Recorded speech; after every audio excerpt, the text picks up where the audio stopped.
চলে এলাম আজকে ভারত বাংলাদেশ সীমান্ত এলাকায়। এটাই চিলমারি ইউনিয়নের সর্বশেষ এরিয়া।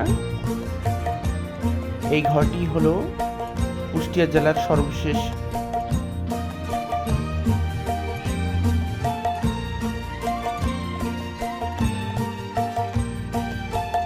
এখানে যে নদী দেখা যাচ্ছে, এখানে ছিল আতারপাড়া, রাজশাহী জেলার সর্বশেষ গ্রাম। এটি বিলীন হয়ে গেছে 2025 সালের নদী ভাঙ্গনে। নদীতে পানি বাড়ছে, এই সেই পদ্মা নদী। এখানে আতারপাড়ার পুরো একটি চর ছিল, তা আজ নদীগর্ভে বিলীন হয়ে গেছে।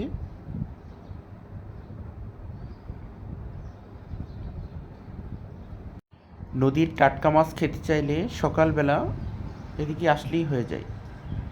500 মিটার উপর থেকে ড্রোন ভিউ নেওয়া হয়েছে।